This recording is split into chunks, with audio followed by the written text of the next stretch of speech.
Welcome to rePROs Fight Back, a podcast where we explore all things reproductive health, rights, and justice. I'm your host, Jenny Wetter, and I'll be helping you stay informed around issues like birth control, abortion, sex education, and LGBTQ issues, and much, much more.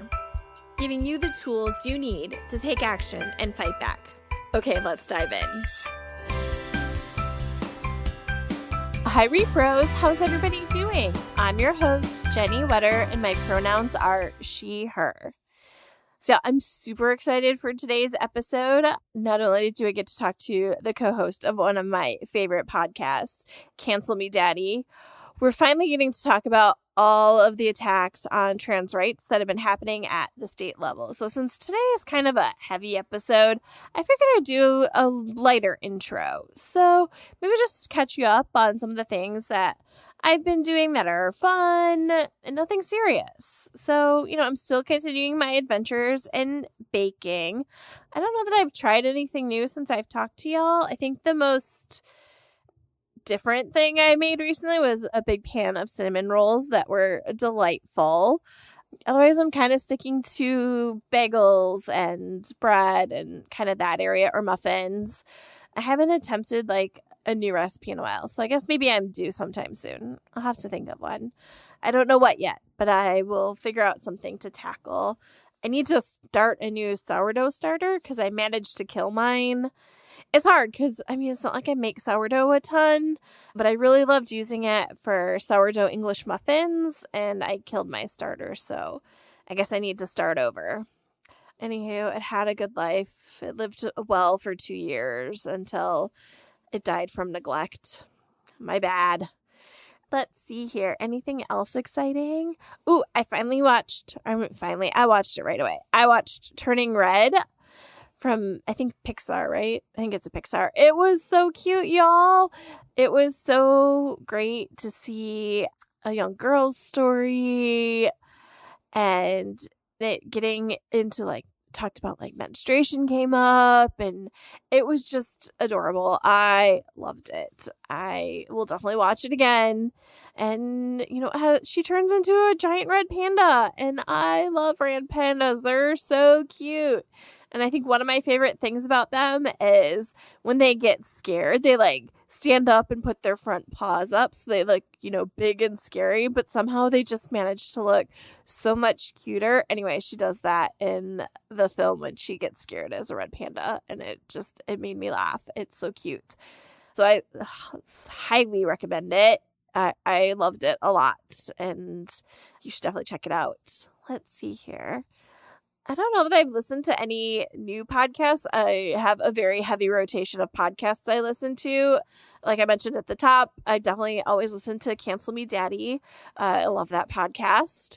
And also I've been listening to lately a lot of Maintenance Phase by Aubrey Gordon and Michael Hobbs. I really love that podcast. It's so wonderful, taking on diet culture and wellness culture. I love that podcast. Let's see. The other one I've been listening to is also one of Michael Hobbs's. It's You're Wrong About, kind of looking back on a whole slew of issues. There are a ton of episodes, and looking at, how our perceptions of them are wrong. A lot of it involves about basically how women have been covered badly in the media. So love it. I have been enjoying catching up with that one. I'm all caught up in Maintenance Phase, but I just haven't listened to all of You're Wrong About yet. So I am still trudging my way through. And by trudging, I mean delightfully trudging my way through, because I really do love it. I think those are the big, not big, but those are the exciting things that have been going on recently. Like I said, nothing super exciting. Been going out a little bit. Was able to go out winerying with a friend not that long ago. And it was delightful because it was a snowy day and nobody else was out, or very few people were out. And it was just nice to see a friend and go and drink some wine and eat good food and get out of DC for a little bit. Yeah, I think those are probably the biggest highlights. I'm pretty boring. I guess with that, we'll turn to this week's episode. And as I said at the top, we have the wonderful Katelyn Burns on again. I am so excited to talk to Kate about all of the attacks on trans rights at the state level. So, like I said, it's a pretty heavy episode because, man, y'all, the stuff is terrible. But she, as always, is a delight to talk to. So, I guess we'll turn to my interview with Katelyn Burns, who is a freelance journalist and the co-host of the wonderful Cancel Me Daddy podcast. Hi, Kate. Thank you so much for being here. Thanks for having me. So before we get started, do you want to do a real quick introduction of yourself and include your pronouns? Yeah, my name is Katelyn Burns. My pronouns are she, her.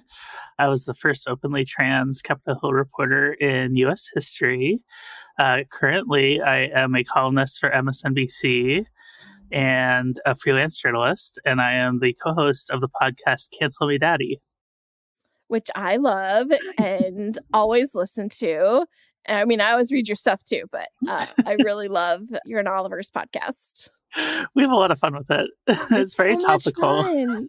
I always, whenever I hear things come up, I'm like, oh my God, I cannot wait to hear Cancel Me Daddy talk about whatever the new nonsense was. Oh my God, there's been so much stuff lately. And unfortunately, Oliver hasn't been able to work for health reasons. I don't think they've mentioned it publicly, but so we unfortunately missed out on some great things, but we're coming back soon. We're excited.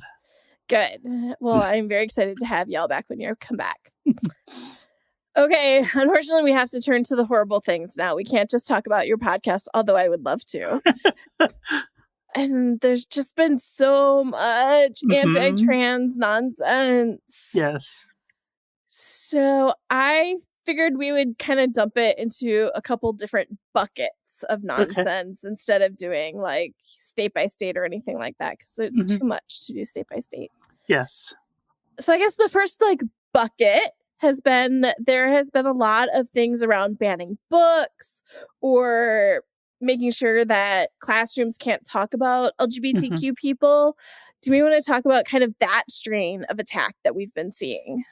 Yeah, so the short story is that conservatives, I think on the backs of the critical race theory panic that we saw last year, have kind of seized on LGBT issues for a similar sort of, I don't know if hate campaign is the right way to say it. I think we typically describe those things as hate, but it's the way that I explain it to people is every year since I've been an adult, going back to the year 2000, because I'm old, the GOP has always come up with something really obnoxious and just borderline fantastical, right? So you remember what was it, the refugee caravan or whatever? Oh my God, it was? That was the exact one I was thinking of. Yeah, so and then last year for the Virginia governor's race and a couple other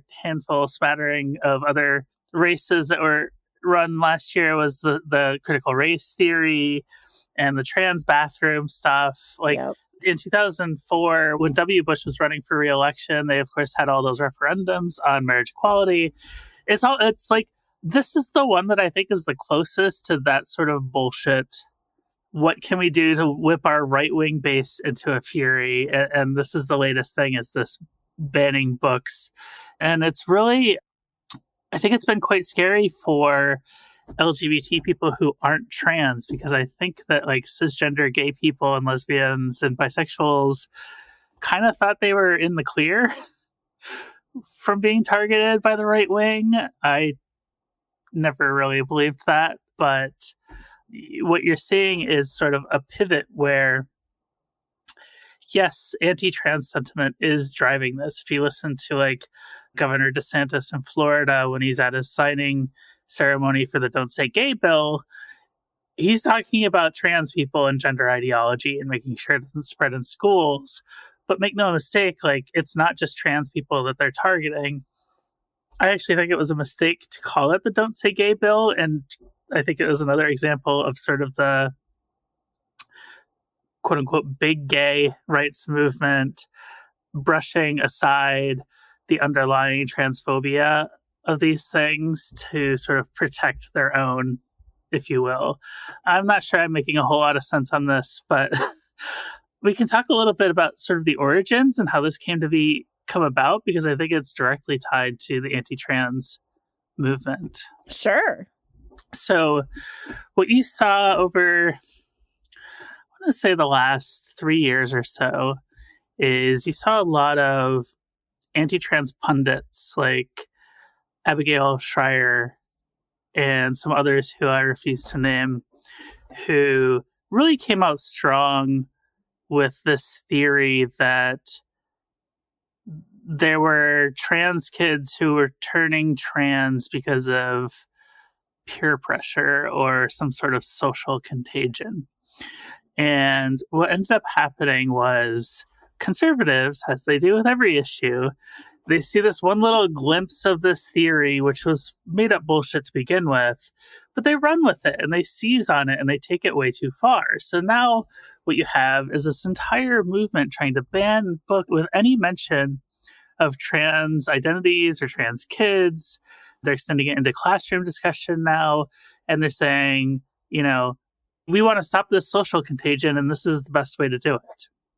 So I think it's, in a sick way, it's a vindication for, trans activists and journalists like myself who saw those campaigns for what they were back then and what took them to their logical conclusion. And it was really an immense failure by, I would say, liberal advocacy and mainstream media. Yeah, I feel like a lot of people were caught by surprise a little bit, and I think especially which I agree, right? Like it's been coming. It's like the people who are shocked that like we're probably going to lose Roe. I'm like, but like it's been happening. How? Right? Yes. So it happens slowly until it doesn't. Right. And like it's easy to not listen to the people screaming until it's like super in front of your face. Yeah. Which is super frustrating. Yeah. Okay. So that's the first bucket. Uh-huh. The next bucket is preventing trans kids from playing sports. Yes. Which I know you've written a ton about, and I will definitely include links to some of Kate's pieces throughout on multiple topics, but I just remember reading some really great ones of yours in this area. Yeah, I am frankly sick of talking about this issue. This is one of the first pieces I ever wrote as a quote-unquote professional writer was about growing up myself as a closeted trans girl who also loved playing sports. And I had no idea back then that it would turn into sort of the leading political issue of a midterm election. But, I remember I went back and read that piece. I think it's on my Medium page now because the Medium publication I wrote it for no longer exists. But, the thesis that I had back then, and we're talking about 2016, was I couldn't imagine. I mean, first of all, when I was younger, I had no idea that transitioning was a thing that anybody could do, much less kids or adolescents. But had I known that, I couldn't have imagined trying to choose between my athletic career and my gender identity. Like, the sports taught me so much about working in a team environment and building social skills, right? Because you can't just like cut yourself off from your teammates if you're playing a team sport like, basketball and soccer, which were the two team sports that I played. So this issue in particular hits really close to home for me.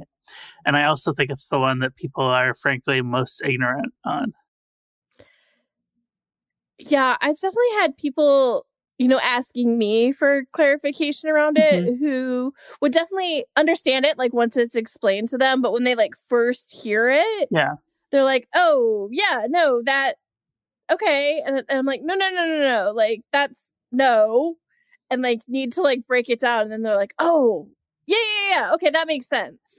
Yeah, unfortunately, the field, the information field here is littered with a lot of, I think, purposeful misinformation and scaremongering imagery you know, there has never been a truly dominant trans woman athlete in a women's sport.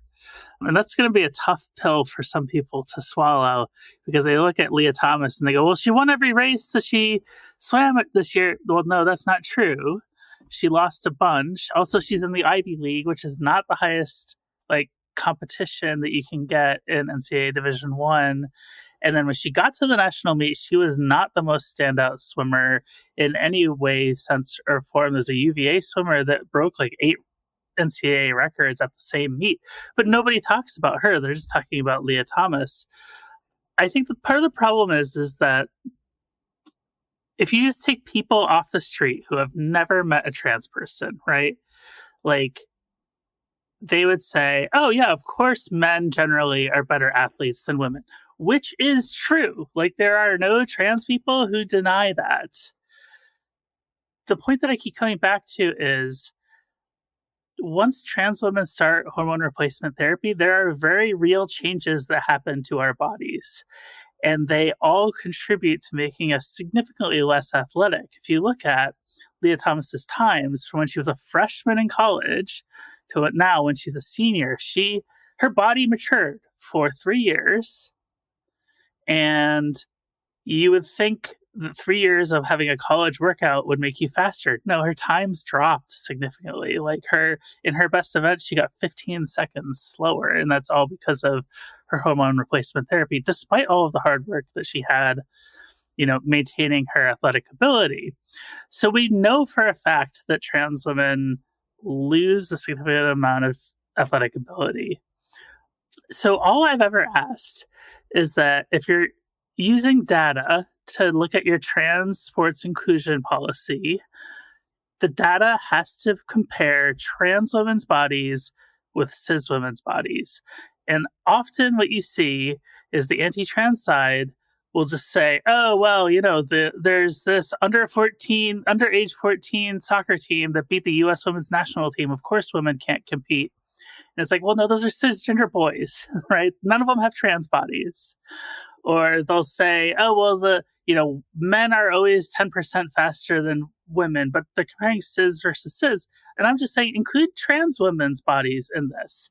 And if your conclusion shows that trans women have this insurmountable advantage, go ahead and ban us at that point. Like, if the data truly shows that, I would support a ban. I don't believe the data shows that. There has never been a dominant trans woman athlete in any sport. I think you see a lot of these niche cases of, there's a cyclist who won a world championship last year or a couple of years ago, and everybody is like, it's not fair. Nobody else can compete with her. And it's like, well, yeah, but she's competing in like the 35 to 40 age range of masters cycling. And like the best 35-year-old cyclists on the women's side are still competing in like elite races. Like, there's 2 different divisions, like masters, which is the older person division, and then elite, which is the that's the best of the best. And if you put the trans cyclist in the elite races, she would get her ass kicked.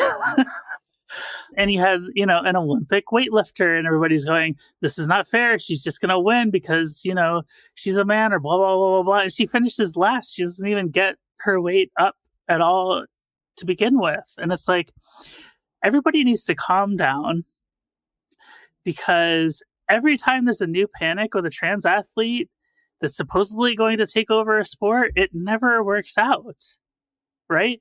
And the frustrating thing for me is trans women shouldn't have to continuously point out how bad we are at sports to justify our inclusion. And it's so frustrating to me to go around going, well, yeah, but really she didn't dominate. And it's like, trans women should be free to dominate if they are good enough to do that. And so far, just because there hasn't been one, doesn't mean, I don't know. It's incredibly frustrating. All I ask is that you just use trans bodies for your data. There have been trans men who have done incredible things in men's sports. Chris Mosier is the only trans athlete ever to make a United States national team in his transitioned gender. So he's a trans man. He transitioned from female to male, and he made the men's biathlon team for Team USA. And it's like, we never talk about that.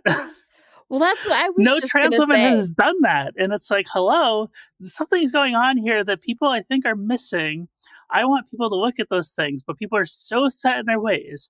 And I think that cis men in particular are extremely threatened by this conversation, because I think, and this is my own sort of meta-analysis, I think if it became established scientific fact that taking a couple pills for a year can turn men or bring men to the level of women, quote unquote, I think that's terrifying for a ton of misogynist cisgender men out there. I think it actually threatens the undergirding of patriarchy.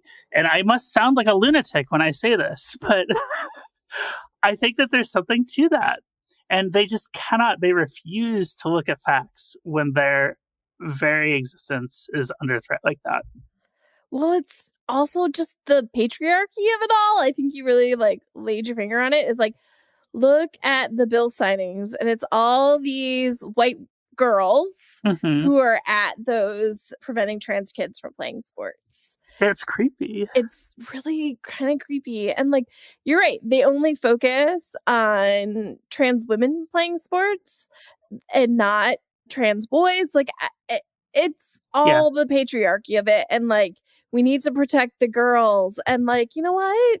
Let trans women play sports. I don't understand. Yeah. Well, and also when it comes to these bills, like they're mostly targeted at high school athletes. But I think that the examples that they mostly use are adult trans women. And I don't think that's fair either, because I think that there's a big difference between a 24-year-old body and a 16-year-old body. Oh, for sure.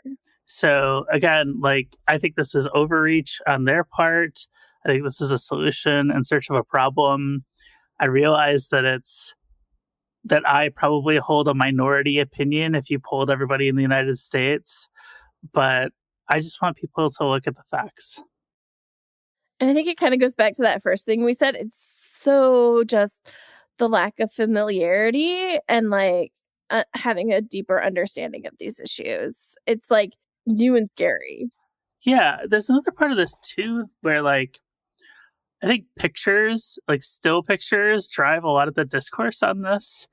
So there was a picture that like the National Review ran that said this one picture should end the trans athlete debate, and it was Leah Thomas like off to the side on the podium, and then the next three finishers in her race were like huddled together, and it looked like they were excluding her, but actually like one of the women who is in the other group came out and said, no, actually these were my Olympic teammates and we wanted a photo of the three of us, and somebody snapped a wide angle photo including Leah, where she wasn't really meant to be.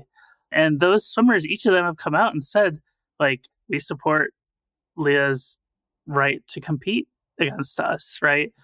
There was another photo that went viral that seemed to show Leah, like, jumping higher into the water than the other women in the race. And it was really misleading. I think it was really that she got off to a slow start, so it looked like she was higher, because like when you jump into the pool, you don't jump straight out. You jump out and then you go down, right? So I think, and you see this repeatedly with trans athletes, where they'll just post pictures, and sometimes it's just a picture of a woman with muscles. I remember a couple of years ago, there was a picture of a Chinese track relay team. It was a women's relay team, and there was one woman with long hair and three women with short hair, and this British gender critical feminist, quote unquote, looked at it and said, woman, man, man, man. And it was like, what are you doing? Yeah. You don't know who these people are. You're just judging it on appearance. This is misogyny, actually. Yeah. And none of the Chinese women were trans. Like, that would have been a huge deal. I mean, quite frankly, LGBT rights in China are not in the greatest place. So that would actually really surprise me if that was the case.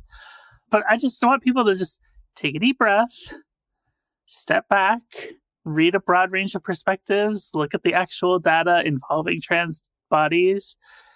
It tells a much different story than most people have a knee-jerk reaction to.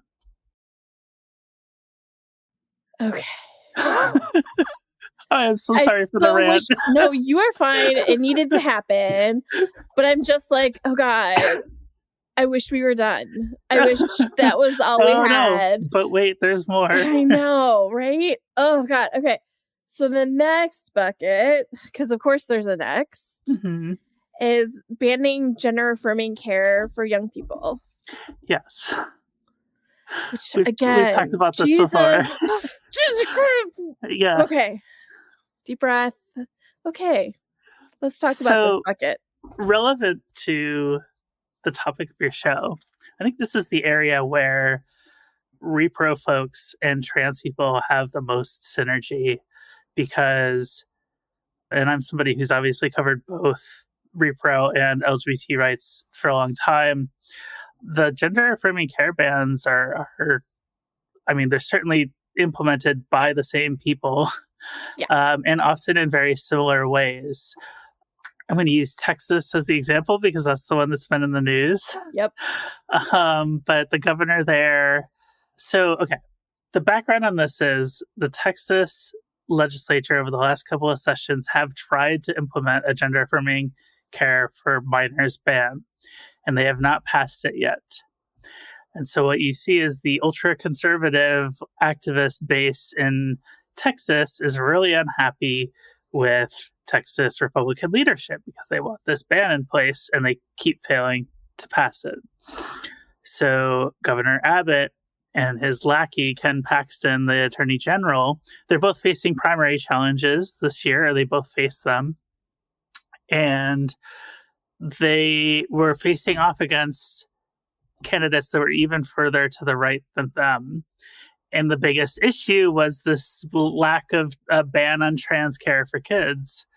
So what you saw was Abbott, in the waning days of his, well, both of them really came out with proclamations like the proclamations to the Department of Family and Child Services to consider providing gender affirming care to somebody under 18 to be child abuse, which is essentially what the law would have done in a roundabout way if it had passed, or the bill, excuse me. So they basically circumvented the legislature to try to backdoor this in so that they could win a few other votes and beat off like this primary challenge from somebody further to the right. It's actually really terrifying for families with trans kids. And when we're saying trans kids, like, you don't start any gender affirming medical care until after puberty starts. So we're not talking about, young kids. They're mostly teenagers. And I mean, when Child Protective Services starts showing up at your door doing an investigation, like that has the potential to really ruin your life, right? Yeah. So, and the other problem is that child abuse has no statute of limitations. So even if families like pick up and move immediately, like they could still be prosecuted because it happened, like they were doing this thing before the proclamation. So it's a really dangerous situation that families can't really escape. And it runs the risk of loving parents like losing their kids to, frankly, a trash fire of a foster care system in Texas. They're simultaneously dealing with this huge scandal where one of the Christian foster homes down there that has the contract from the state actually was trafficking children, sex trafficking children, and they've got busted. So, like, it's a horrible system, and the Republicans in power are like weaponizing this. But the thing about it, I had to lay the background to sort of get to my point, and I apologize for that. No, it needed to happen because, like, again, people need to understand kind of ins and outs of all of this. I wanted to tie it back to, I think it's SB 8 in that state, which is the abortion bounty law. So the abortion law works in a way that anybody can sort of bring a lawsuit against a provider if they have been found to perform an abortion, right? So they're sort of like weaponizing the public to gang up on providers.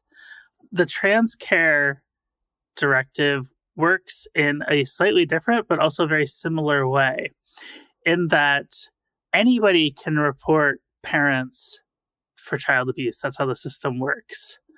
So they are also weaponizing the public to sort of police their own in a way that I think is very similar to SB 8.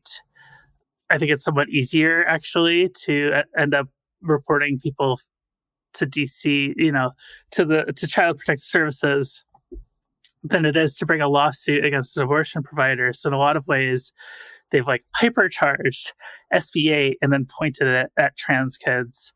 And as we've talked about many times, like these are core issues of bodily autonomy. If the state can take away access to what is universally regarded as life-saving treatment for trans care, they can certainly go ahead and do the same thing for abortion, for birth control, for any host of other reproductive related activities. So I will renew my call once again for solidarity between repro folks and trans folks, especially on this front. We are all in this together. Yeah. Yeah, I agree. It I don't know. They all make me so mad. Mm-hmm. Like all of the issues we've talked about so far today. But like when this Texas thing happened, like it just breaks my heart. Yeah. Thinking that kids could be pulled out of a home with loving parents who are providing them with life-saving care. Mm-hmm. Like, yeah, it's just devastating. I know of at least one parent whose kid is over 18, but they had provided gender-affirming care before they turned 18, before the directive. But the parent, the mom, works in a child care related field, and she's being investigated now. So it kind of circles back and ties back into the book banning, classroom bans, where this is really just a culture war to try to shut up, trans people and our closest advocates. Yeah. Again, we all need to be in this fight together. And I'm happy that it feels like a lot of the repro community is, but not enough. We all need to be really loud about this because it's going to impact all of us. These are both issues of bodily autonomy and we need to fight them together. Yep. Okay, Kate, that was a lot of terrible. Is there any good news? Like, come on, please tell me there's some good news. There is. It's not quite to the scale of bad news, unfortunately. I know.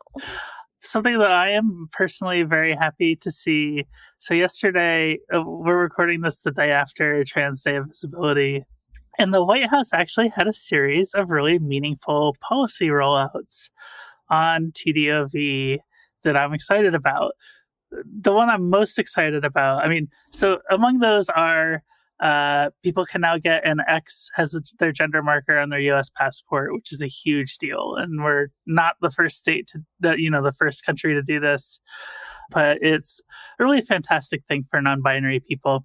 They're also partnering with like airlines and the TSA to provide education on what the X gender marker means. And they're trying to deprioritize gender as sort of an identifier altogether when it comes to air travel, which leads me to my favorite part,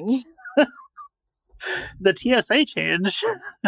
So for those of you who don't know, when you go through those big, body scanners where they make you raise your arms up over your head and spread your legs, and then the X-ray machine sort of like whirs past you, before you step into that machine, there's an agent on the other end who will push a button that's either male or female. If you ever go through, next time you take a flight, turn back and look at the little computer screen on the scanner and you'll see there's two buttons, male and female, right? So it's telling the scanner to scan for certain body types, and trans people typically don't have those body types. So before I had bottom surgery, it was always a question of, will I get sexually assaulted by my government today just for getting on this flight? Because, if they're scanning me as female, it's going to register my penis as an anomaly or an alarm, they call it. Mm-hmm. So it was always really awkward when that happened. A lot of times I would ask to get rescanned as male so that my pat down was on my chest and not on my groin, because that was less of an invasion to me personally. But what the Biden administration has announced is that they are replacing those machines. Yay!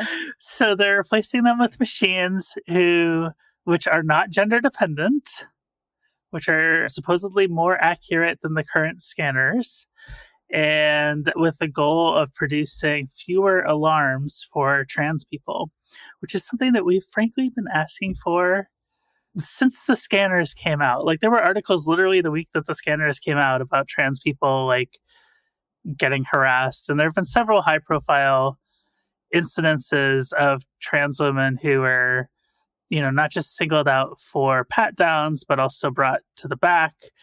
And then I think in one case there was a 16-year-old trans girl somewhere who was actually strip searched without their parents present, which is really awful. So we're all extremely happy about the TSA change. We no longer have to get bottom surgery or top surgery to feel comfortable flying. It's actually a huge deal for us. That is good news. Yes. I will take it. I will take it. Okay. So I always like to end with, what can our audience do? So what can our audience do right now? Pray. Yeah. I think I'm going to answer this the way I think I've always answered it. And, if you're a repro advocate, I just ask you to show up when there's a trans protest.